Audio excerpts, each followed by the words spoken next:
Bismillahirrahmanirrahim. Alhamdulillahi rabbil alamin wassalatu wassalamu ala asyrafil anbiya'i wal mursalin sayyidina Muhammadin wa ala alihi wa sahbihi ajma'in. Qala rabbi shrah li sadri wa yassir li amri wa hlul 'uqdatam min lisani yafqahu qawli.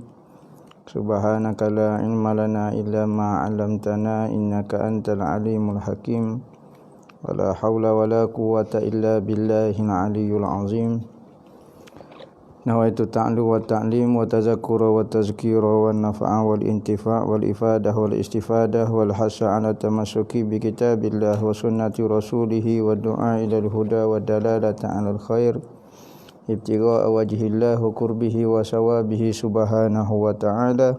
Allahumma inni as'aluka ilman ladunni wa mashraba safihani ya wahabu ya ghani.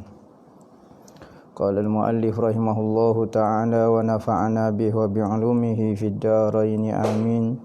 Rabbi yassir wa la tu'assir wa tammim bil khair wa la hawla wa la quwwata illa billahil aliyyil azim. Amma ba'du, assalamu alaikum warahmatullahi wabarakatuh. Berkata Al-Imam Abu Isa Muhammad bin Sawrah At-Tirmizi dalam kitab Ya Syama'il Muhammadiyah dia sehinggalah kepada hadis yang ke-364. An Aisyata anna Nabi sallallahu alaihi wasallam mata wa huwa ibnu salasin wa sittina sanah. Daripada Sayyidina Aisyah, sesungguhnya Nabi sallallahu alaihi wasallam meninggal sedangkan umur dia 63 tahun. Ini riwayat paling sahih dalam bab umur Nabi. Nabi meninggal pada usia 63 tahun. Ada riwayat 60, ada riwayat 65, tetapi yang paling sahihnya 63 tahun. An Khalid al-Hazza qala haddatsani Ammaratun qala sami'tu Ibnu Abbas yaqulu tuwfiya Rasulullah sallallahu alaihi wasallam wa ibnu khamsin wa sittin. Daripada Ibnu Abbas berkata ia Rasulullah meninggal pada umur 65 tahun. An Daghfal bin Hanzalah anna Nabi sallallahu alaihi wasallam qubida wa huwa ibnu khamsin wa sittin. Daripada Daghfal bin Hanzalah sesungguhnya Nabi meninggal pada usia 65 tahun. Tu Nabi meninggal usianya khilaf tetapi hak muktamad 63 tahun. Nabi mula sakit pada Rabiul Awal. Rabiul Awal Rasulullah mula sakit dan Rasulullah meninggal pada 12 Rabiul Awal. 10 hari Rasulullah sakit. Ketika Rasulullah sakit, sebelum Rasulullah meninggal pada hari 12 Rabiul Awal, Rasulullah sempat melihat sahabat-sahabat dia pada waktu subuh. Pada waktu tu Sayyidina Abu Bakar ketika tu jadi imam sembahyang. Kerana Rasulullah tak boleh jadi imam, maka sahabat bersepakat melantik Sayyidina Abu Bakar untuk menjadi imam, dan ini merupakan perintah daripada Nabi. Nabi suruh supaya Sayyidina Abu Bakar menjadi imam. Maka selepas daripada kewafatan Nabi, sahabat bersepakat Sayyidina Abu Bakar lah yang paling layak untuk menjadi pemimpin kita, Khalifatul Rasul dipanggil, pengganti Nabi.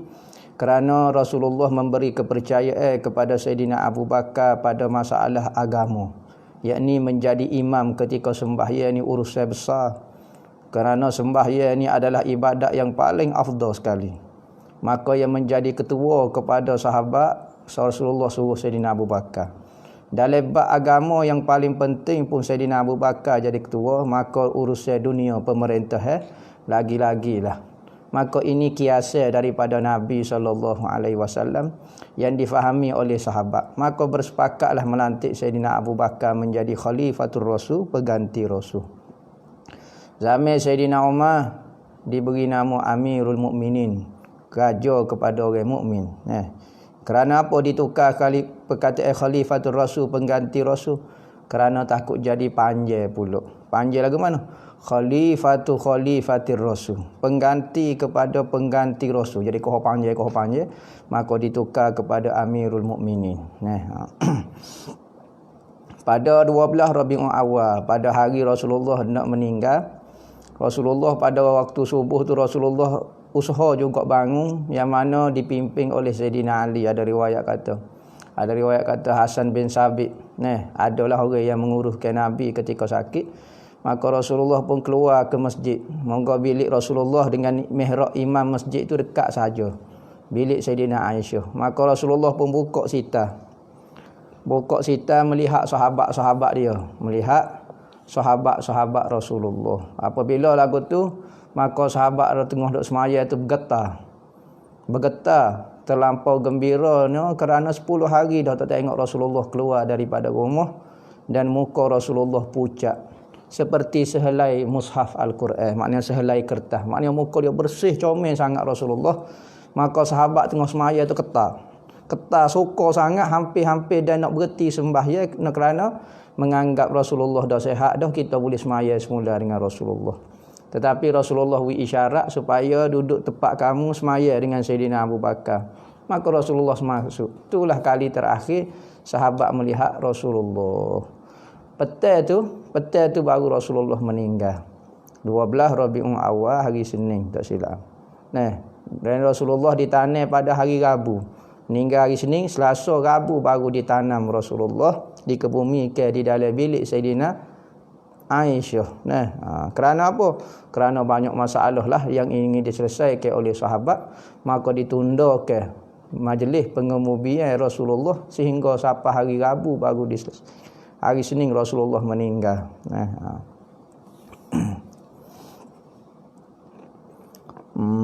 An Anas bin Malik annahu sami'ahu yaqulu kana Rasulullah sallallahu alaihi wasallam laisa bit tawilil ba'in wala bil qasir wala bil abyadil amhaqi wala bil adam wala bil ja'dil qatat wala bis sabti ba'asahu Allah ta'ala ala ra'si 40 sanah fa aqama bi Makkah 10 sinin wa bil Madinati 10 sinin tawaffahu Allah ala ra'si 60 sanah walaysa fi ra'sihi wa lihiyatihi anshiruna sya'ratan bayda'a.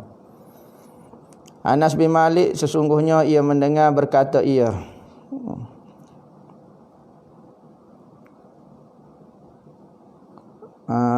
sesungguhnya Nabi sallallahu alaihi wasallam tidaklah terlalu tinggi melonjong, tinggi yang tidak indah, tinggi uduh lah, kuruh macam orang pemain basketball lah gitu. Rasulullah bukan tinggi gitu. Terlalu tinggi tidak comel, cacat pula nampak. Wala bil qasir, tidak terlalu rendah sehingga menyebabkan nampak cacat. Orang panggil awal kenik. Tak boleh juga. Dan Rasulullah ni tubuh dia sedar-sedar saja. Dia panggil ideal. Ideal molek. Tubuh Rasulullah ni sedar tubuh, tapi lebih cenderung kepada tinggi sedikit. Dan Rasulullah tidaklah terlalu putih seperti kapur, putih macam pucat lagu tu, macam bedok. Rasulullah putih ke merah-merah, kulit yang paling indah putih ke merah-merah. Nah, apabila kena cahaya matahari, kulit dia menjadi sawo mata, merah, jadi asmar, warna koko kerana di bawah cahaya matahari. Apabila Rasulullah berteduh, Rasulullah kulit dia jadi cerah dan putih kembali. Rasulullah tidak berkulit gelap. Rambut Rasulullah tidak kerinting seperti Afrika, dan tidak terlalu lurus straight macam Cina lagu tu straight gitu. Rasulullah rambut dia ikal. Nah, Rasulullah diutus menjadi nabi pada permulaan usia 40 tahun. Tu muktamad. Nah, tak ada khilaf rasa pada usia 40 tahun. Dan Rasulullah duduk di Mekah selama 10 tahun. Sebenarnya hak muktamad 13 tahun. Ni 10 tahun dipanggil, diambil secara huruf secara umum, bukan secara halus dia tak ambil. Secara umumnya 13 tahun, secara tafsirnya 13 tahun. Dan Rasulullah duduk di Madinah pula selama 10 tahun. Maka Allah Ta'ala mematikan Rasulullah pada usia 60 tahun. 60 tahun. Dapat wahyu umur 40, duduk di Mekah 10, duduk di Madinah 10. 40, 10, 10, 60 tahun. Sebenarnya 63 tahun. Dan tidak ada di atas kepala Rasulullah dan dijanggut Rasulullah kecuali 20 helai sahaja ubai yang berwarna putih. Ni ada riwayat kata 20, ada riwayat kata banyak. Khilaf sahabat-sahabat. Kita sebut dah hadis ni boleh dikumpul ke, boleh dijamik, boleh dijamak ke, boleh dikumpul. Ada riwayat kata 18, ada riwayat kata setopong. Banyaklah, ada riwayat kata Rasulullah berubai sini, berubai sini, berubai di sini. Ada Rasulullah kata berubai di kepala. Maka banyak riwayat. Maka ada riwayat kata 20 helai saja. Maknanya Rasulullah ni hak penting bukan Rasulullah ni kata janggut putih, tak. Janggut dia sedikit saja berwarna putih sehinggalah Rasulullah meninggal. Bab yang ke-54, kewafatan Rasulullah, meninggal Rasulullah. Di antara hidup dan mati itu adalah ujian daripada Allah Subhanahu wa taala. Tabarakallazi biyadihil mulku wa huwa ala kulli syai'in qadir, allazi khalaqal mauta wal hayata liyabluwakum ayyukum ahsanu amala. Maha berkat Allah Subhanahu wa taala. Dialah yang menjadikan mati dan hidup, liyabluwakum, untuk menguji kamu. Ayyukum, manakah di antara kamu semua wahai hamba-Ku, ahsanu amala, yang paling terbaik amalan dia. Maka hidup dan mati ini kita tak boleh nak mengawalnya. Kita nak hidup tak boleh. Kita tak boleh nak buat saya nak jadi hidup, tak boleh. Saya nak mati, saya tak boleh, kita tak boleh buat juga. Kematian dan kehidupan itu adalah dikawal oleh Allah. Apa saja yang berlaku atas muka dunia ini dikawal oleh Allah. Tetapi yang kita boleh kawal adalah amal taat kita. Yang kita ada usaha dan kita diberi ikhtiar di dalam bab tu, iaitu usaha amalan kita. Kita tengok amalan kita, kita tengok usaha kita, taat kita dengan Allah Ta'ala, ikhlas kita dengan Allah. Kehidupan, kematian itu kita tak boleh nak buat apa-apa. Kita hanya berjalan, berlaku di bawah takdir Allah. Maka di dalam usaha dan ikhtiar Allah Ta'ala beri untuk membuat amalan, untuk mengisi masa di antara kehidupan dan kematian di atas muka dunia ini, diisi dengan amal taat. Ada orang diberi peluang hidup dan mati, ada orang tak ada sempat hidup dah mati awal-awal lagi, dalam perut lagi, tak pernah tengok dunia. Ada orang lama sangat hidup, ada orang sebentar hidup, tidak lain tidak bukanlah kata hidup yang panjang itu orang yang bertuah, bukanlah kata hidup yang pendek itu orang yang celaka. Yang menentukan kebaikan dan kecelakaan bertuahnya seseorang itu berdasarkan amalnya. Tetapi katanya Nabi, orang yang beruntung adalah orang yang panjang usianya, wa hasuna amaluhu, dan baik pekertinya, akhlak dan perangainya. Dan sejahat-jahat orang-orang yang panjang umurnya tetapi jahat perangai dia. Banyak dosa yang ia buat atas muka dunia. Maka wafat Rasulullah ni tak boleh nak buat macam mana. Sahabat, kalau menurut keinginan sahabat tak usah Rasulullah wafat. Tak boleh terima dalam hidup dia orang yang paling ia sayang, orang yang paling ia suka, orang yang paling ia minati meninggalkan dia, meninggalkan jasad dia, meninggalkan kita. Sekalipun doa dia, istighfar Nabi sentiasa berada dengan kita, sunnah Nabi sentiasa berada dengan kita, tetapi jasad Rasulullah berpisah dengan sahabat. Sehingga katanya Sayyidina Aisyah, tak adalah satu ujian yang paling besar bagi sahabat-sahabat Nabi kecuali berpisah dengan Nabi, iaitu kematian Nabi. Dia diuji dengan peperangan, dia uji dengan susah, tak apa lagi sahabat boleh bertahan. Tetapi apabila Rasulullah meninggalkan sahabat, maka hari itulah hari yang paling menduka cita bagi sahabat-sahabat dan bagi orang Islam pada masa itu. Maka sahabat-sahabat sehingga ada setengah tak boleh mengawal perasaan. Antaranya sahabat besar iaitu Sayyidina Umar. Apabila mendengar kata Rasulullah telah meninggal, maka Sayyidina Umar tak boleh menerima kenyataan. Kerana apa? Rasulullah ni tak ada lah manusia yang paling ia sayang, paling dia gapo, dia tiba-tiba meninggalkan dia. Maka dia pada hari itu seolah-olah tak boleh mengawal perasaan dia, cabut pedang dia. Sayyidina Umar cabut pedang dia dan berkata kepada semua sahabat pada masa itu yang tengah sedih dengan kematian Rasulullah, dia kata, wahai sahabat-sahabat, siapa dia yang berkata Rasulullah mati, aku akan pancung kepala dia. Saya tak sedengar perkataan Rasulullah mati. Sekarang Rasulullah pergi munajat sebagaimana Nabi Musa munajat dengan Allah di Bukit Tursina selama 40 hari. Jangan bimbang, Rasulullah akan kembali. Rasulullah akan kembali. Saya tak boleh nak terima perkataan. Siapa dia yang berkata Rasulullah meninggal, saya akan pancung dengan pedang. Maka semakin sedihlah sahabat. tak boleh nak berkata apa-apa. Sayyidina Umar buat kenyataan macam tu, maka gilah sahabat pergi mengadu kepada Sayyidina Abu Bakar. Sayyidina Abu Bakar tak ada pada masa tu di tempat kematian Rasulullah. Maka dipanggil Sayyidina Abu Bakar. Sayyidina Abu Bakar mari daripada jauh pergi jumpa Rasulullah. Banyaklah cerita ni, macam panjanglah cerita dia. Maka Sayyidina Abu Bakar pun tubik. Lepas pada masuk pergi temu dengan Rasulullah, pergi tengok Rasulullah, maka keluar bertemu dengan sahabat di hadapan Rasulullah ramai penuh. Maka Sayyidina Abu Bakar kata, siapa yang menyembah Muhammad, Muhammad telah tiada.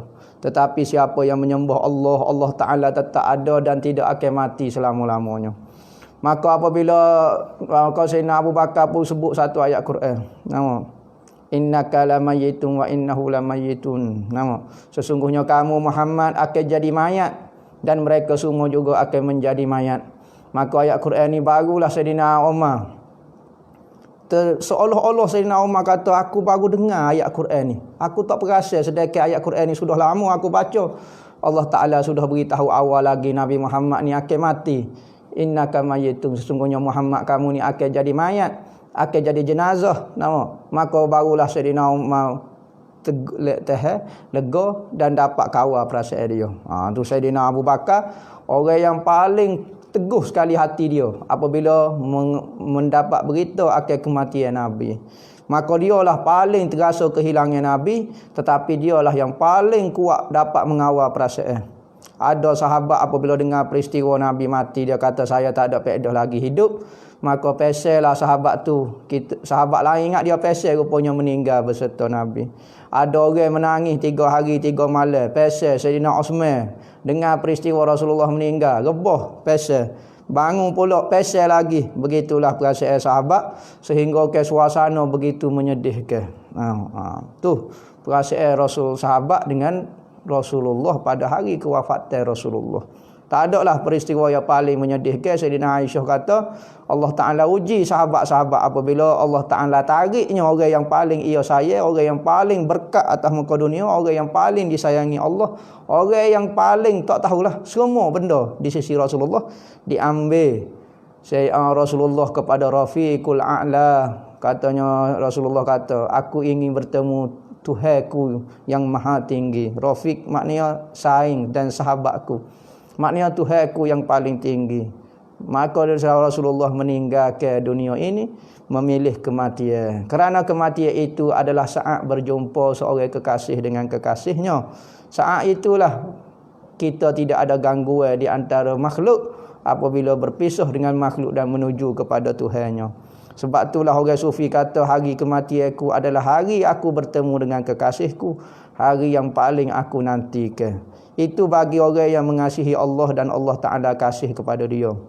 Tetapi bagi musuh Allah, bagi orang yang buat dosa atas muka dunia, kematian itu menakutkan. Kerana dia akan bertemu dengan Allah dan dia akan menjawab semua apa yang ia buat atas muka dunia. Maka hari kematian bukan mati itu menakutkan, tetapi selepas kehidupan selepas daripada kematian. Kerana hidup selepas mati itu adalah hidup yang sebenarnya. Hidup sekarang bukanlah hidup yang sebenar. Wa innal akhirata lahiyal hayawan. Sesungguhnya akhirat adalah sebenar-benar hidup. Wal akhiratu khairun wa abqa. Dan akhirat itu lebih baik dan lebih kekal selama-lamanya. Maka Rasulullah berpindahlah alam daripada alam dunia, alam berserta dengan jisim dan jiring. Maka Rasulullah berpindah ke alam barzah, berpindah ke alam akhirat. Maka itulah alam sebenar, tempat tinggal kita semua. Asalnya kita berada daripada alam syurga dan alam akhirat. Dunia adalah tempat persinggahan. Abiru sabilin kun abiru sabilin. Kata ke Nabi Muhammad, jadilah kamu dunia ini seperti orang berlalu sahaja. Berlalu menyinggah satu tempat dan berhenti sebentar untuk lelah. Kemudian dia akan meneruskan perjalanannya. Maka kita berhenti lelah di atas muka dunia. Apakah persiapan kita untuk menghadapi kematian? Rasulullah mati pada mana-mana waktu pun tidak ada masalah bagi dia. Kita ni kalau mati pada mana-mana waktu menjadi kebimbangan. Wafat Rasulullah, semua ulama dan semua umat menyatakan Rasulullah ini wafat. Yakni ruh Rasulullah berpisah daripada jasad Rasulullah. Bila ke? Ada sebut. Ketika kita sebut dah saat ni pada hari Isnin 12 Rabiul Awal. Rasulullah meninggal pada lewat hari, maknanya petang dah Rasulullah meninggal. An Anas bin Malik qala akhiru nazratin nazartuha ila Rasulillah sallallahu alaihi wasallam. Kashfu sitarati yaumal isnin fa nazartu ila wajhihi ka'annahu waraqu was mashaf. Wan nasu khalfa Abi Bakrin fa asyara ila an-nasi an isbutu wa Abu Bakrin ya ummuhum wa alqal sijfa. Wa tuwfiya Rasulullah fi akhir zalikal yaum. Daripada Anas bin Malik berkata, ia akhir pandangnya yang aku melihat kepada Rasulullah, katanya Sayyidina Anas. Pandangnya palinglah aku tengok Rasulullah dalam keadaan tubuh hidup lagi pada hari Rasulullah mengangkat sitarnya, mengangkat langsir rumah dia pada hari Isnin ketika sembahyang subuh. Sayyidina Abu Bakar menjadi imam kepada sahabat-sahabat. Maka diangkat sitar Rasulullah ingin melihat sahabat-sahabat dia. Maka aku melihat kepada muka Rasulullah seolah-olah seperti sehelai kertas. Maknanya putih bersih comel molek Rasulullah. Maka manusia-manusia yakni sahabat lain yang berada di belakang Sayyidina Umar, maka gementar. Seolah-olah nak berhenti daripada semaya kerana begitu gembira. Dah 10 hari dah dia tak tengok Rasulullah. Rasulullah 2 hari bulan mula sakit, 10 hari Rasulullah sakit. 12 hari bulan tu Rasulullah sempat tengok sahabat dia lagi. Maka Rasulullah memberi isyarat kepada sahabat-sahabat supaya tetap ke kedudukan dia sembahyang sampai habis dengan Sayyidina Abu Bakar. Sayyidina Abu Bakar menjadi imam dengan sahabat. Pada masa tu Sayyidina Abu Bakar menjadi imam. Maka Rasulullah pun melabuh ke tirai dia. Rasulullah pun lepas tirai dia. Lepas pada tu Sayyidina Anas kata, aku tak tengok dah Rasulullah. Tengok Rasulullah sudah meninggal dah. Maka meninggallah Rasulullah pada akhir hari itu, akhir hari Isnin. Rasulullah subuh tu sempat melihat sahabat, akhir hari Isnin tu Rasulullah meninggal. An Aisyah qalat kuntu musnidatan Nabi sallallahu alaihi wasallam ila sadri au qalat ila hijri fada'a bi tastin liyabula fihi summa bala famata. Daripada Sayyidina Aisyah, ni antara orang yang duduk cara Rasulullah ketika Rasulullah dekat nak meninggal. Sayyidina Aisyah, Sayyidina Fatimah, keluarga Rasulullah lah, menantu dia Sayyidina Ali.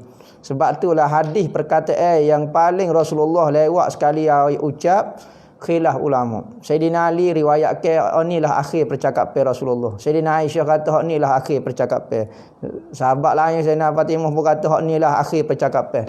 Jadi masing-masing berdasarkan apa yang ia alami.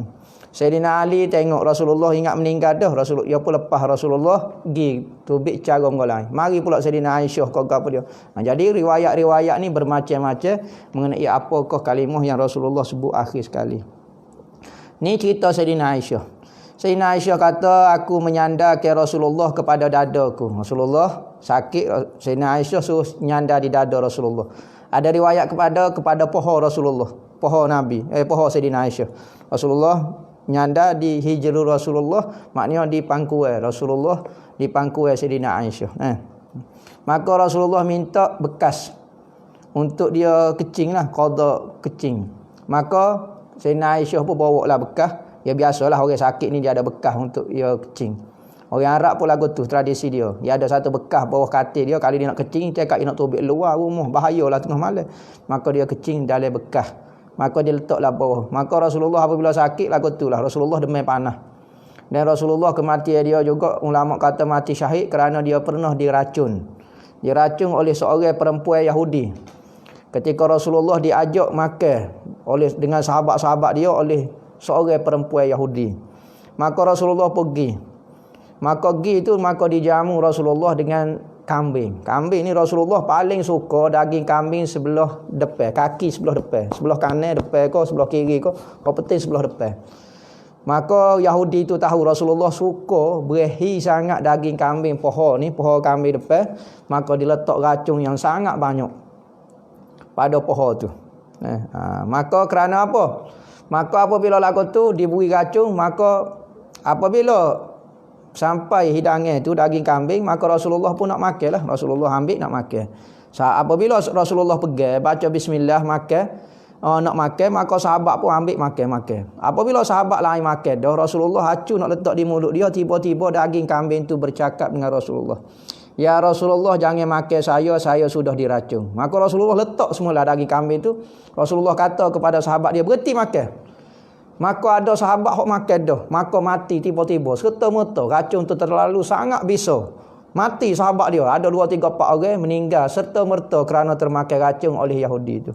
Maka Rasulullah kata, panggil siapa dia yang menghidarkan daging ni. Marilah seorang perempuan Yahudi. Dia kata, ya Rasulullah kata, kamu yang bubuh racun kepada ni. Maka perempuan Yahudi itu kata, ya. Kerana apa mu letak racun? Perempuan Yahudi itu kata, saya nak uji kamu.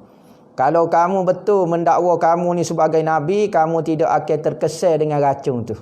Rasulullah sempat kekeh. Apabila Rasulullah kekeh tu, maka daging tu berbunyi suara. Maka terkena juga Rasulullah racun sedikit. Maka katanya katanya Yahudi itu, kalau kamu betul-betul seorang Nabi, racun tu tidak akan memberi kesan kepadamu. Betul sungguh racun tu tidak memberi kesan kepada Rasulullah. Maka sekalipun lagu tu Rasulullah maaf dari sudut diri dia, tak apalah, mu nak racun aku maafkan kamu. Manakala sahabat lain, perempuan Yahudi saat ni dihukum kisah bunuh semula kerana membunuh sahabat-sahabat lain. Tetapi katanya Nabi, dekat akhir dia nak meninggal, Rasulullah kata racun Yahudi perempuan yang beri saat ni ada beri kesan juga. Terasa lagi bisa-bisa racun itu. Maka tujuan apa dia? Diberi juga kesan racun itu supaya Rasulullah meninggal mendapat pahala besar, itu meninggal dengan bentuk mati syahid. Kerana kalau Rasulullah mati biasa mungkin pahala kurang, tetapi kalau dapat gelaran lagi mati diracun, dapat mati pahala mati syahid. Maka lepas pada Rasulullah kecing, Rasulullah pun meninggal, katanya Sayyidina Aisyah.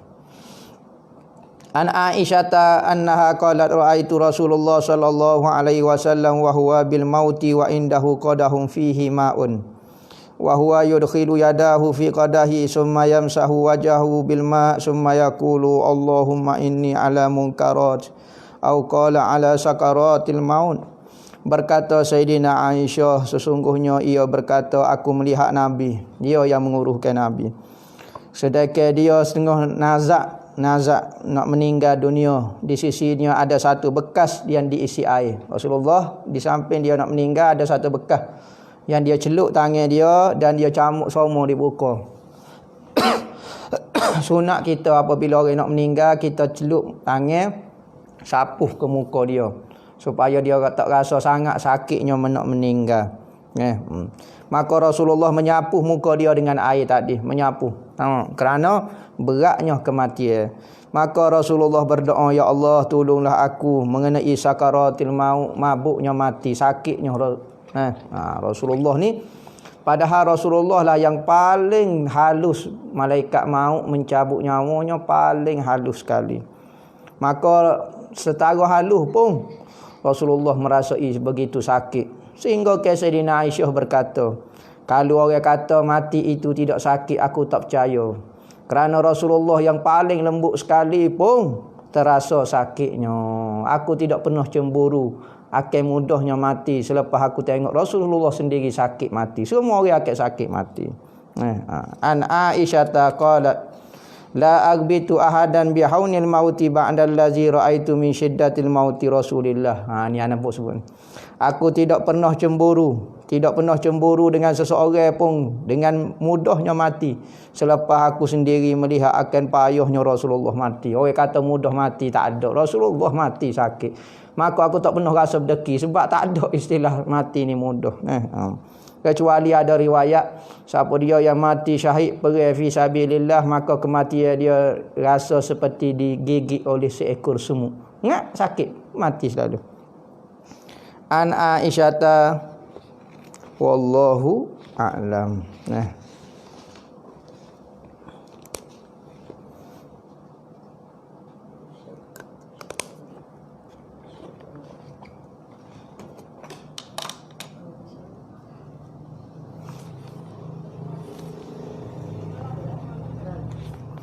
Hukum minum air tua. Hukum minum air tua. Bismillahirrahmanirrahim.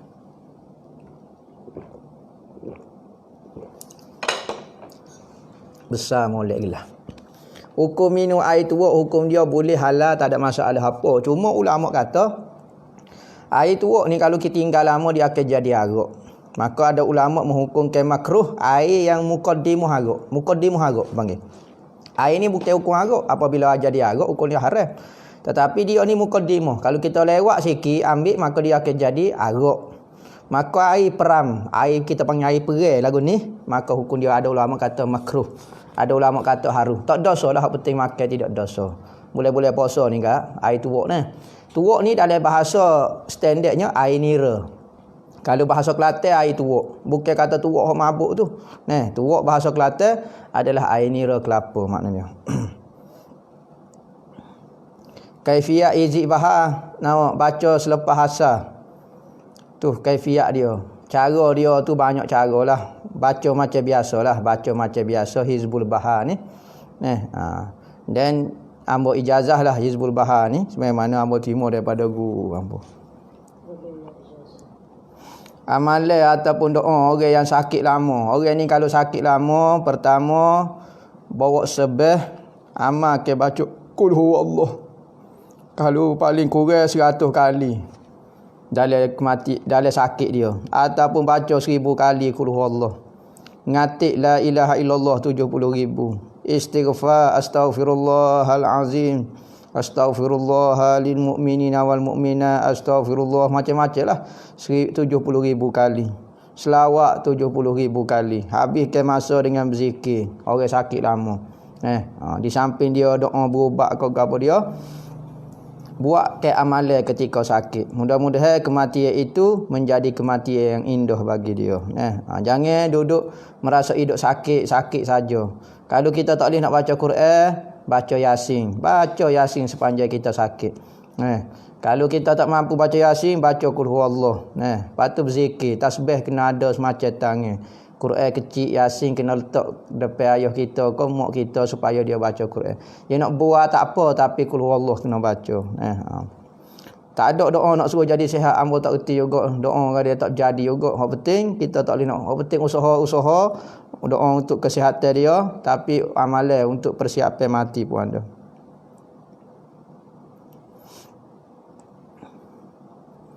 Mimpi bertemu ulama dikira mimpi bertemu Nabi. Tak jugalah. Tak semestinya. Mimpi temu Nabi lah. Ijazah wirid lepas solat dan wirid lepas maya. Baca ayat kursi sekali. Lepas tu subhanallah. Lepas tu baca Allahumma inna ala zikrika wa syukrika wa husni ibadatik 4 kali. Tu ijazah anak ijazah kan baca lepas pada semaya Allahumma inna ala zikrika wa syukrika wa husni ibadatik 4 kali. Lepas tu baca ayat kursi sekali. Lepas tu subhanallah 33 macam biasalah. Anak ijazah ke tu amalan tu. Banyak cara-cara tapi salah satunya. Bayar zakat terus di KL tapi raya ditupak, tak sah hukum dia. Malam raya kita berada di mana? Malam raya bukan hari raya. Malam raya lagi dikira dah. Kalau malam raya kita masih berada di Kuala Lumpur, maka sah kita bayar di Kuala Lumpur. Tapi kalau malam raya tu kita duduk di Kelantan dah, ditumpak dah, maka tu kena bayar tupak, hukum dia dosa. Kalau kita bayar awak tidak sah lah, kena bayar di tupak. Kelebihan hizib nasa dan mohon ijazah. Hizib nasa ni amalah sekali sehari dalam masa 40 hari, jangan tinggal. Hizbun nasa ni hamba terima amalan dia selama 40 hari, jangan tinggal baca. Hizbun Nasri panggil. Abu Hasan Asyazili. Katanya Abu Hasan Asyazili, siapa dia yang amal Hizbun Nasar, dia akan memperolehi apa yang aku perolehi. Ni besar kelebihan dia. Amalan dia jangan tinggal, dibaca sekali sehari dalam masa 40 hari. Anak ijazah ke sebagaimana hamba terima daripada guru hamba. Boleh kodok niat puasa ketika solat boleh, tapi jangan bunyi di mulut lah. Jangan bunyi di mulut lah. Niat dalam hati, niat ke dalam hati. Kita tengah semaya, kita teringat nak niat puasa. Saja aku niat dalam hati, sah, tak ada masalah apa. Kalau bunyi mulut khilaf ulama bunyi mulut khilaf ulama tapi puasa ni batal semaya batal semaya. Dia kena niat dalam hati tak apa, jangan bunyi mulut. Al-Quran, baca Quran, orang niat zikir tak apa. Hukum isap rokok. Isap rokok cucuh kodok. Kalau cucuh, tu masalah. Kalau tak cucuh isap lah nak kunyah kau lagu mana. Masalah isap rokok khilaf ulama, ada kata makruh, ada kata haram. Ada kata makruh, ada kata haram. Bagi yang menyatakan haram kerana mudarat. Pertama, kerana ada racun dalam itu menyebabkan sakit. Kedua, kerana membantu orang kafir. Membantu orang kafir sebab rokok ni dibuat oleh orang kafir. Dua sebab. Hak kata makruh jika rokok tu tidak ada dua unsur tu. Rokok tidak memberi mudarat. Misalnya rokok daun ko ataupun rokok hak tidak ada racun ke apa. Sebab tak ada ulama boleh pastikan sebatai rokok seruk isap tu dosa dah, mudarat dah. Berapa batal baru jadi mudarat. Jadi tak tahu ulama, maka tak boleh nak pastikan bila kuantiti jadi haram tu. Kalau rokok orang Islam buat lagu mana pula? Ada ulama kata makruh, ada ulama kata haram isap rokok ni. Ginilah, kalau orang yang tidak merokok jangan isap rokok lah. Pitih isap rokok tu boleh buat sedekah. Tapi kalau nak isap rokok, orang isap rokok dah, kita nak kata ke mana? Kalau boleh tak usah isap rokok lah. Rugilah, boleh makan Maggi, boleh gapo. Ada ulama kata makruh, ada ulama kata haram. Sebab itulah ulama-ulama tempat kita dan seluruh dunia nak kata sungguh sangat dok dalam bab haram rokok ni. Sebab ulama khilaf. Ijazah hizib wiqayah. Wiqayah ke apa dia tu? Hizbun Nawawi, hizbul wiqayah tu ke apa dia? Hizib wiqayah ni hizib ke apa? Ibnu Arabi ke apa dia ni? Ambo ijazah lah. Hizbul wiqayah dengan hizib Nawawi sebagaimana ambo terima daripada guru-guru ambo. Bacalah sekali, tak apa dah sehari, ambil berkat. Cara nak rawat sawai ataupun nyetok, tu kena jumpa tok bomo lah. Sawai ke apa dia, sawai tangih kau, sawai terjun kau, sawai ke apa dia ada banyak jenis sawai ni. Macam-macam cara nguruk, cara buat air tawar, tu kena cari orang lah, hamba tak pandai. Hukum tepek gambar ulama dalam rumah boleh kau tidak, khilaf ulama. Ada ulama membolehkan, ada ulama mengharamkan. Tapi kalau gambar itu gambar jangan boleh nak pukul tapi gambar tu jangan gambar lukisan, gambar pukul, gambar daripada pukul gambar lah daripada kamera. Hak tu tak apa hukum dia. Hak Allah Taala, hak Nabi larang tengok gambar tu, gambar yang menyebabkan kita naik nafsu, berfikir benda jahat. Tapi kalau kita tengok gambar tok kenali, tengok gambar ulama, maka semakin semangat kita nak buat ibadat. Kita tengok gambar ulama, semakin semangat kita nak jadi ikhlas. Maka sunat pula. Kerana Nabi kata tu, berbahagialah orang iza ru'u zukirallah. Orang yang apabila kita melihat dia, maka kita jadi teringat kepada Allah. Kita tengok gambar tak kenali, ingat nak buat maksiat ke? Tak. Lainlah kita gantung gambar artis, gambar kepok ke apa dia. Tu tak boleh dah. Tapi kalau gantung gambar ulama yang menyebabkan kita naik semangat untuk berzikir, maka sunat pula. Kerana apa? Kerana al-wasail hukmul maqasid. Cara-cara, jalan-jalan, sebab-sebab yang menyebabkan kita nak berzikir kepada Allah, buat taat tu, maka hukum dia jadi sunat. Ada ulama kata lagu tu. Khilaflah ulama. Nak letak boleh, tak boleh letak pun tak apa.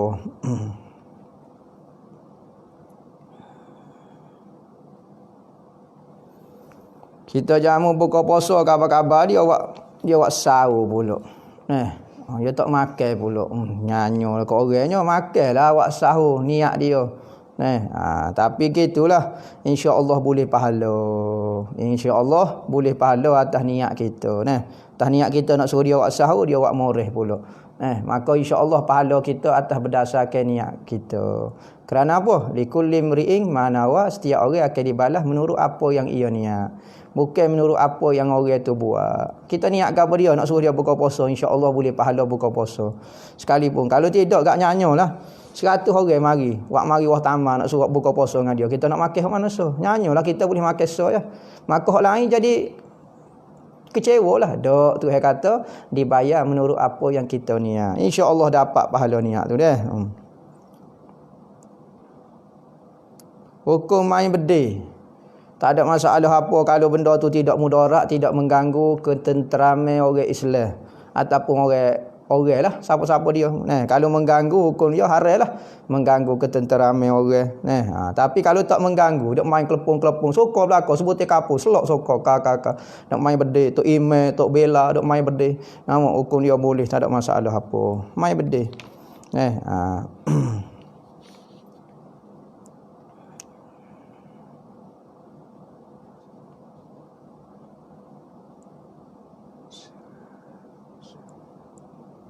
Tak faham tu, solat jenazah dibolehkan dibuat selamat selepas jenazah dikebumikan. Solat jenazah ni kita boleh semaya dia, kita nak buat semaya jenazah gaib ke apa dia selepas dia dimandikan. Selepas mayat dimandikan, sebelum kafan tak apa lagi. Apa penting dia sudah dimandikan, maka boleh dah kita sembahyang jenazah kepada dia. Mayat jenazah gaib lah. Tapi afdalnya lepas pada mayat tu dikafan. Orang gila wajib qada, tak wajib qada puasa sebab dia gila. Hak wajib kena qada tu kalau dia wajib puasa tiba-tiba dia tinggal hak tu. Orang gila mana wajib puasa. Gila 10 tahun tak wajib puasa qada 10 tahun.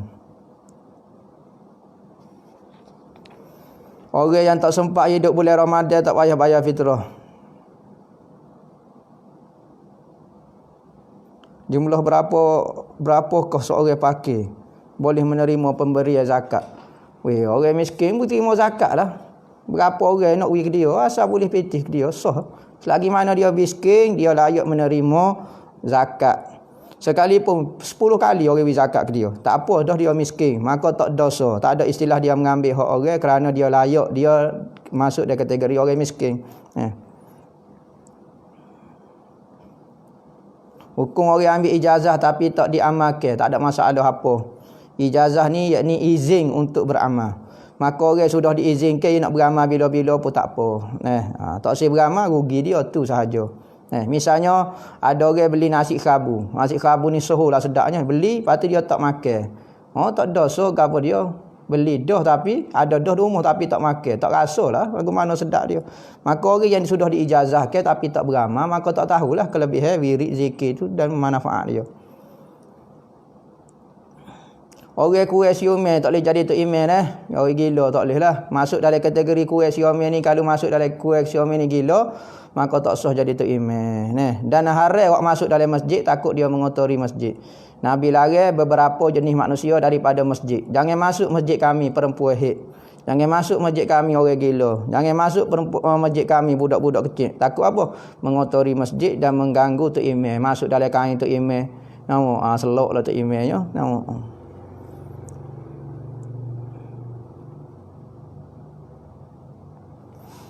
Orang sakit stroke, lagu mana cara semaya dia sembahyang menurut kemampuan kita. Asal saja kita selesa duduk lagu mana sembahyanglah, insya-Allah Tuhan terima. Nak duduk atas kursi ke, nak duduk atas katil, nak duduk atas peti basuh boleh berlaku, tak ada masalah. Jangan bimbang. Kita sembah Tuhan, insya-Allah Tuhan tengok kesungguhan kita. Isteri kedua, bapa mertua, maknanya tok tua tirilah. Boleh kalau kita salih, tak boleh. Kalau boleh salihnya ibu kepada isteri kita. Dia bukan ibu isteri kita. Dia mak tiri, maka tak boleh salah. Sekalipun isteri kita boleh salah dengan dia. Sebab apa? Sebab isteri ayah dia. Tetapi kita menantu tak boleh dia. Sebab bukan ummu zaujah. Ya, ummu zaujah saja, ibu pada isteri saja boleh. Ataupun orang itu. Tok Said Syarifah duduk pondok boleh terima zakat, tak boleh. Tok Said tak boleh terima zakat. Pitih hadiah boleh, pitih pemberian boleh. Bui saja-saja. Kita sayang kita Tok Said, kita belanja makan, kita beri duit dia, tak apa. Tapi atas nama zakat tak boleh hukumnya. Beranak boleh puasa, kena ganti puasa atau bayar fidyah. Kena ganti puasa saja, tak payah bayar fidyah.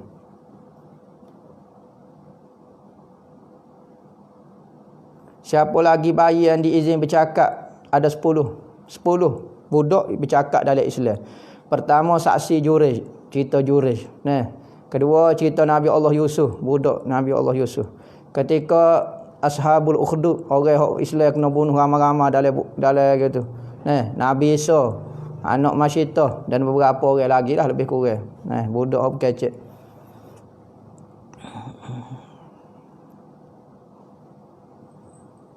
Adakah zikir dengan jari lebih sunnah daripada tasbih digital? Apa maksud lebih sunnah ni? Mana zaman Nabi ni memanglah zikir pakai jari dah. Pakai jari dah. Sebab tak ada lagi tasbih digital tu. Maka nak zikir pakai ulama kata, kalaulah zikir tu dapat kira tepat dengan tangan, okey guna tangan lebih afdal. Tapi kalau terlalu banyak, misalnya 1,000 ke 50,000, 70,000, tangan kita tak boleh nak kira, maka guna tasbih digital lebih afdal daripada guna tangan. Kelebihan selawat azimiyah. Selawat azimiyah ni selawat amalan tariqah Ahmadiyah, yang mana pengasas kepada tariqah Ahmadiyah Sidi Ahmad bin Idris yang meninggal di Sabiyah di Zabit, Yaman. Dia meninggal. Sekarang Sabiyah dulu dia daripada Yaman lah ni Saudi ambil dah, jadi dalam negara Saudi dah Sabiyah ni. Kubur dia di sana dia, Sidi Ahmad bin Idris. Ada satu selawat dipanggil selawat azimiyah. Mohon ijazah daripada ustaz, jadi anak ijazah lah selawat azimiyah ini bagi siapa dia yang sama mana anak terima daripada guru ambo.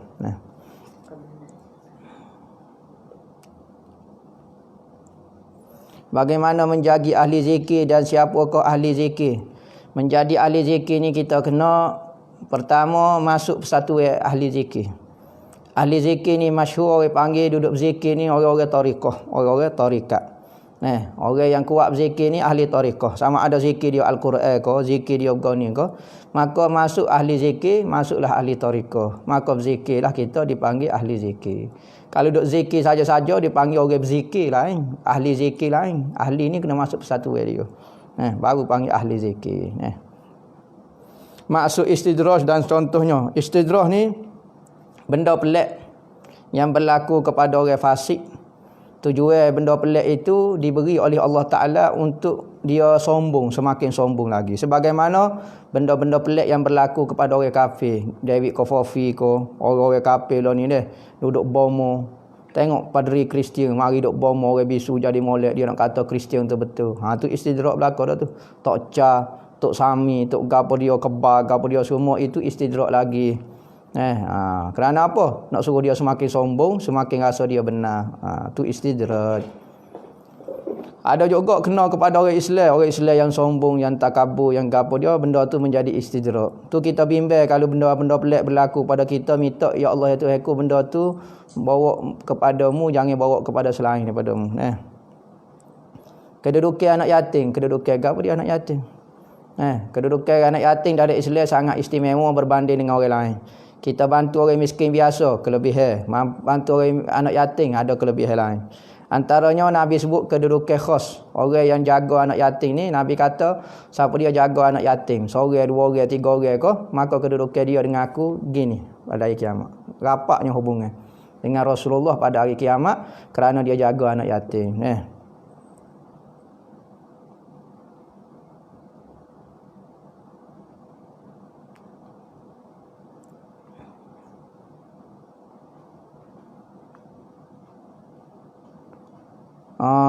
Wanita istihadah musafir dari perjalanan nak solat jamak boleh ke tak gini. Setahu ambo tak ingat dah masalah ni. Orang istihadah ni tak boleh nak jamak dah.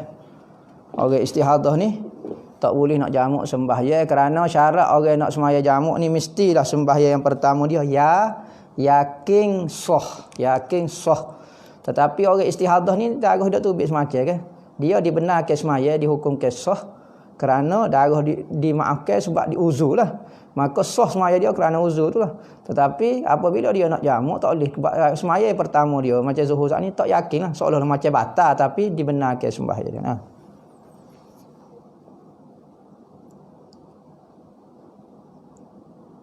Berdahan tak boleh. Kalau batuk tak boleh kodok sama ya untuk melancarkan suara. Batuk berdahan tak boleh juga. Membatalkan sembahyang. Boleh kau berubat daripada sihir bertawassul dengan sedekah? Boleh. Tak ada masalah. Sedekah banyak. InsyaAllah penyakit tu siap. Banyak kita dengar kelebihan-kelebihan sedekah ini yang sangat anjaib. Sangat menakjubkan, sangat anjaib, Power Ranger sungguh sedekah ni. Kita sedekah, insya-Allah penyakit yang tidak ada. Ni ada satu kisah. Ada seorang tu mak dia ni memang boleh kata tak ada harapan sembuh dah penyakit dia. Maka hari ni dia nak pergi ziarah mak dia dengan mak dia tu semakin tenat dah. Maka di samping dia nak pergi tu dia berhenti satu tempat macam kalau kita agak 7-Eleven lah, berhenti sebentar untuk beli air. Tengah nak beli air dia tengok ada anak kucing dengan ibu kucing duduk maka dia pun kesian tengok ibu kucing, dia beli apa dah ikan tu ni. Ikan tu tuna ikan tu buka, maka dia sedekah kepada kucing tu. Dia sedekah kepada kucing biar ibu kucing dengan anak kucing tu makan. Dia pun beli air pergi kepada hospital tengok mak dia lah cepat-cepat kerana dapat telefon daripada hospital mak dia tengah berat lah ni. Maka pergi dia tengok katil ICU mak dia tak ada dah dia. Menangislah dia. Kerana dia kata mak dia mati dah lah. Tiba-tiba ada misi tu tegur dia. Kenapa awak menangis? Dia kata tu katil ibu saya. Ibu saya tadi maknanya berat lah, tenat lah. Tiba-tiba saya tengok dia tak ada harapan dah lah, dia meninggal. Katanya misi tu dak, mu awak dipindah kepada wak lain. Sebab apa? Kerana keadaan dia dah stabil dah, molek dah gapo dia. Maka dia pun klik turun. Kata wak gapo dia? Adalah wak. Maka dia pergi tengok ada ibu dia masih sihat, segar. Maka dia pun tanya dia, masya-Allah ibu kita ni. Masa sekali ibu dia kata tadi masa mak sakit saat ni, mak tengok seekor ibu kucing datang bersama anak-anak kucing mari ziarah mak. Maka berkat dia berkali mak ni jadi sihat semula. Ni banyak cerita-cerita bab sedekah ni terlalu banyak. Percayalah hadis Nabi, dawu mardakum bis sadaqah. Obatilah penyakit kamu dengan banyak bersedekah. Bayar zakat.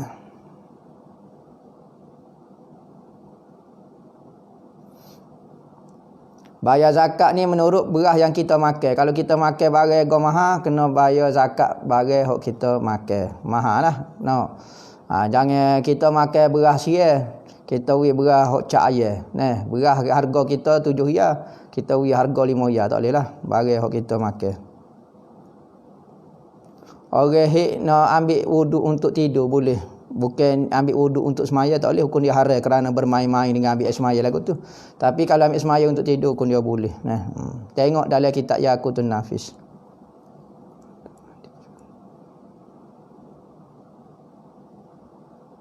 Perempuan tak mandi junub, dia berpuasa sah. Tak syarat kena ada semaya, tak syarat kena mandi junub puasa ni. Misalnya sehari tak mandi junub, tak ingat astagfirullahalazim, semaya ber dia lagu mana, tak ingat misalnya, puasa dia sah, tak ada masalah apa. Zikir pujian kepada Allah dengan guna gitar boleh ke tak? Zikir dan pujian pada Allah itu baik, tetapi guna gitar tu lagu mana? Khilaf ulama. Pujian zikir itu tetap baik, tetapi guna gitar ni khilaf ulama. Ada yang membolehkan, ada yang melarang. Moleknya jangan guna benda yang dilarang oleh.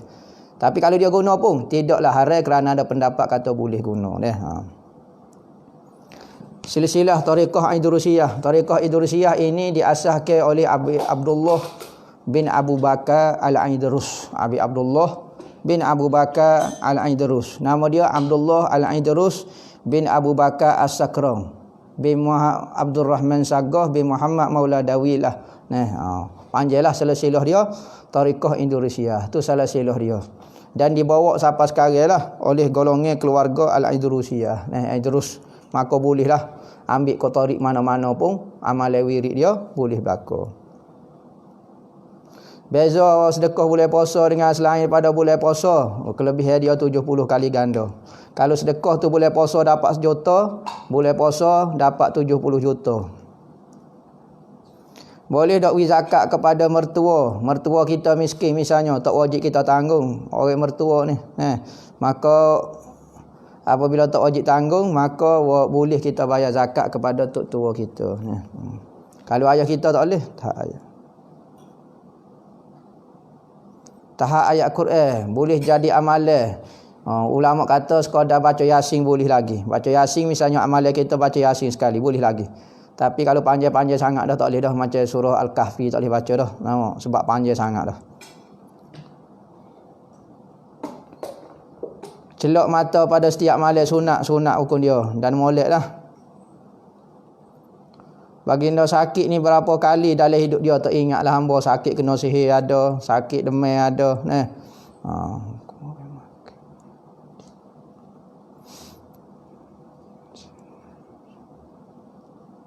Hukum orang makan nasi mecak. Mecak ni makan nyak. Makan tu mengganggu orang. Kalau makan tu nampak macam benda yang tidak senonoh, maka dia kena beki lah. Cara makan dia tu. Tak tahulah apa jadi bunyi mulut dia tu, dia kena beki lah. Makan slow-slow ke ataupun dia tutup mulut dia. Biar nampak sopan. Makan ni biar nampak sopan. Jangan ada kadang-kadang cara makan tu terganggu orang. Ni kita duk ikut Korea. Kita kalau ni orang duk berimeh dengan Korea. Korea makan bunyi suara ciao. Kita duk tengok. Kita hok tengok pun supaya tolu supaya Korea juga. Jadi jangan ikut, takut terikut kita, terikut anak-anak kita. Makan lagu tu tidak senonoh. Orang kafir ni kata terus anak dah. Tak berimeh dengan Tuhan tu. Ada orang kata ayah Nabi Ibrahim tu kafir. Tidak kafir dah sebab keturunan Nabi semua. Daripada orang yang beriman. Pendapat ni salah lah. Hok kata ayah Nabi Ibrahim tu pak saudara dia. Azara tu maknanya pak saudara dia. Pakai sabun ubat gigi wangi macam ubat ketiak ke ketika ihram. Tak boleh dah benda-benda wangi tak boleh pakai ketika ihram hukum dia. Tak boleh berhias ketika ihram ni pakai minyak atas. Tapi kalau kita pakai ketika sebelum kita niat ihram, misalnya kita pakai kain ihram, kita pakai deodoran ke pakai minyak atas ke apa dia, kita gosok gigi ke masa tu, lepas dah tu baru kita semaya sunat ihram, lepas kita niat ihram, tak apa tu. Dan sunat pakai minyak atas sebelum kita berihram. Kerana apabila kita nak buat tawaf ke apa perlu tubuh kita akan bau. Kalau sebelum kita niat ihram kita tak pakai minyak atas dah jadi bau mengganggu orang pula. Tapi ketika ihram tak boleh nak pakai lah. Cara bersugi Nabi pakai kayu siwak dia gini. Ambil mula daripada gigi atas, turun ke gigi bawah, naik pula gigi atas kiri, turun gigi bawah kiri. Jadi macam urut lapar lagu tu dah. Urut lapar lagu tu. Akhir sekali jilat straight lagu tu. Itu cara. Waktu makruh mandi boleh puasa. Mandi yang menyebabkan menyegar tubuh makruh boleh puasa kerana membuat benda yang menyegarkan tubuh boleh puasa, hukum dia makruh. Kerana tujuan puasa adalah supaya letih tiba-tiba dia menyegarkan tubuh. Tak boleh. Kelebihan ayat 4 dan cara beramal ayat 4 ni. Ayat 4 ni ulama buat amalan dah. Ada ulama buat amalan ayat 4 ni. Kelebihan dia cara beramal dia banyaklah. Waktu kena rujuk panjang lebar pula lah kelebihan ayat 4 ni. Tak ingat dalam ayat 4 ni lagu mana. Wallahu ghalibun ala amrihi. Apa dia? Ya zal jalali wal ikram. Lepas tu la ilaha illa anta subhanaka inni kuntu minaz zalimin. Ya ilaha, enggak boleh tak ingat dah. Ayat 4 ni. Semua tu ayat Quran belaka. Ada zikir. Siapakah golongan orang yang boleh beri syafaat? Dalam hadis kata 3 golongan. Pertama, nabi-nabi boleh tolong orang pada hari kiamat. Kedua, orang mati syahid. Ketiganya, alim ulama. Hak tu boleh beri syafaat. Ada kata orang hafal Al-Quran dan orang yang beramal dengan Al-Quran. Hak tu boleh tolong keluarga dia. Zikir untuk mendapatkan hati yang bersih. Zikir dah masuk dalam majlis-majlis zikir supaya zikir itu menguasai diri kita. Yakni zikir dia apa maksud zikir? Ingat Allah Ta'ala itu. Apabila ingat Allah Ta'ala menguasai diri kita automatik penyakit mazmumah hati kita akan terkeluar. Kaifiyah amal ke barakah makiyah. Hamba tak tahu ni barakah makiyah ni. Hamba tahu. Tapi hamba tak beramal dengan barakah makiyah ni. Nampak kelebihan dia sangat besar lah. Tapi hamba tak biasa ni. Lagu mana cara amalan dia ni. Bila kau afdal ya latif 120 ni kali. Bila kau afdal. Ikutlah waktu-waktu kita berhajat baca ya latif. Cara baca dia ya latifu ya latif. Hidup mati. Fa tu so hidup so mati. Tengok dengar hamba baca. Ya latifu ya latif. Ya latifu ya latif. Ya latifu ya latif. Baca 120 kali tanya kita ada hajat ke apa dia.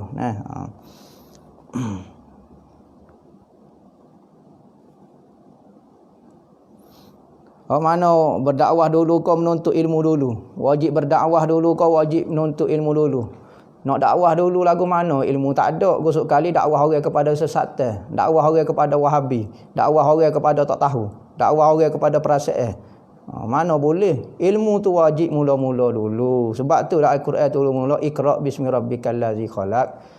Tuhan suruh baca, Tuhan suruh ngaji dulu baru nak terus berdakwah. Nabi dapat gelaran Nabi dulu. Dapat wahyu dulu baru diperintahkan untuk berdakwah. 3 tahun lepas tu baru diutus perintah kum fa'anzir wa rabbaka fakabbir wa siyabaka fatahhir. Maka wajib menuntut ilmu dulu baru berdakwah. Kerana mengajak orang kepada siapa dia? Kita tak kenal Tuhan. Kita tak kenal semaya. Tiba-tiba nak mengajak orang, tak boleh. Wajib ilmu dulu. Meninggal kerana syahid ma'asihi. Adakah syahid? Ada pendapat kata mati syahid. Tapi syahid akhirat lah, bukan syahid dunia.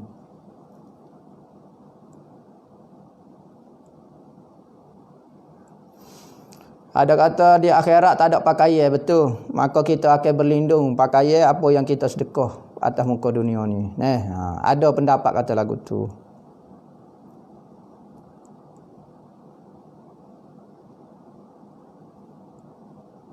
Lagu mana hamba bayar dulu di KL, hamba raya di Kelantan, semua tak sah berlaku bayar sekarang.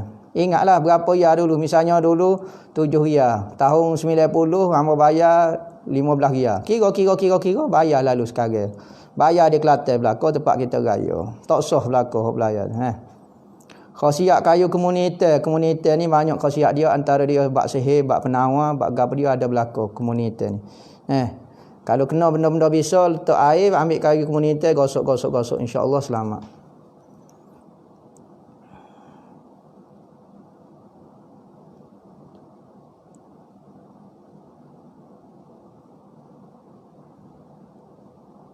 Tak faham tu saya. Cari makan di KL, raya di Kota Baru. Cari makan di KB lain. Zakat terus ni ya kait gini. Nak faham zakat terus ni tempat mana kita raya. Hak tu wajib kena bayar. Sebab fitrah ni kena bayar pada malam raya. Kita tak cara kita duduk di planet Pluto lah, kita duduk di Power Ranger mana ke. Hak penting kita raya mana, maka di situlah wajib kena keluarkan zakat fitrah. Dia berbeza dengan zakat harta. Zakat harta lain pula. Zakat harta dia tak tengok bab terah kau tak terah, bab boleh puasa tak boleh puasa. Tempat kita duduk tu di mana. Kalau kita duduk cari makan, kita duduk sana di Kuala Lumpur, kau duduk di planet Pluto, raya di Malaysia, maka kena bayar zakat harta di planet Pluto. Lagu itulah secara ringkas. Wallahu a'lam. Bismillahirrahmanirrahim. Alhamdulillahirabbil alamin.